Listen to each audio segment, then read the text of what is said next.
ഇത് ഞാൻ ഹൈബ്രിഡ് ഇനത്തിൽപ്പെട്ട തക്കാളിയുടെ വിത്ത് പാവി പൊടിപ്പിച്ച് തൈയാക്കി ആരോഗ്യമുള്ള ചെറിയ തൈയായതിനു ശേഷം ഞാൻ ഗ്രോ ബാഗിലേക്ക് മാറ്റി നട്ടതാണ്. മണ്ണും ചാണകപ്പൊടിയും മിക്സ് ചെയ്ത് ചാക്കിൽ നിറച്ചതിന് ശേഷമാണ് ഞാനിത് നട്ട് കൊടുത്തത്.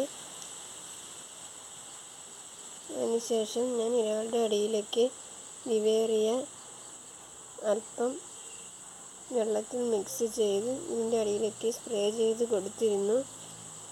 ഇനി കീടങ്ങളൊന്നും ഇല്ലാതെ നല്ല രീതിയിൽ വളർന്നു കിട്ടിയിട്ടുണ്ട്. ഇത് ചാഞ്ഞു പോകാതെ ഇതിൻ്റെ ചുവട്ടിൽ ചെറിയ കമ്പൊക്കെ കുത്തി കൊടുത്തിരുന്നു. നീളമുള്ള ഒരു കമ്പ് കൂടി കുത്തി കൊടുക്കണം.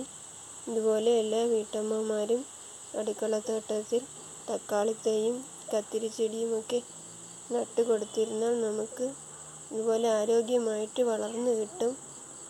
എല്ലാ വീട്ടമ്മമാരും ഇതുപോലെയൊക്കെ ഒന്ന് ചെയ്ത് നോക്കൂ. എല്ലാവരും ചെയ്ത് നോക്കണം. ഇതിൻ്റെ ചുവടിൽ വളർന്നുകൊണ്ടിരിക്കുമ്പോൾ വേരയ്ക്ക് ഇങ്ങനെ പൊങ്ങി വരാനായിട്ട് തുടങ്ങും. അതിലേക്ക് നമ്മൾ മണ്ണിട്ടിട്ട് കൊടുത്തുകൊണ്ടിരുന്നാൽ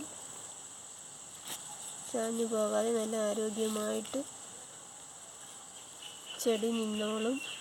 ഇതിൽ നമുക്ക് ചെറിയ ചെറിയ കായൊക്കെ ഉണ്ടായി വരാനായിട്ട് തുടങ്ങും. എല്ലാ വീട്ടമ്മമാരും ഇതുപോലെയൊക്കെ ഒന്ന് ശ്രമിച്ചു നോക്കൂ. എല്ലാവർക്കും നന്ദി. വീഡിയോ ഇഷ്ടമായാൽ സബ്സ്ക്രൈബ് ചെയ്യണേ, ലൈക്ക് ചെയ്യണേ. ഇഷ്ടപ്പെട്ടെങ്കിൽ കമൻറ്റും കൂടി എഴുതണേ.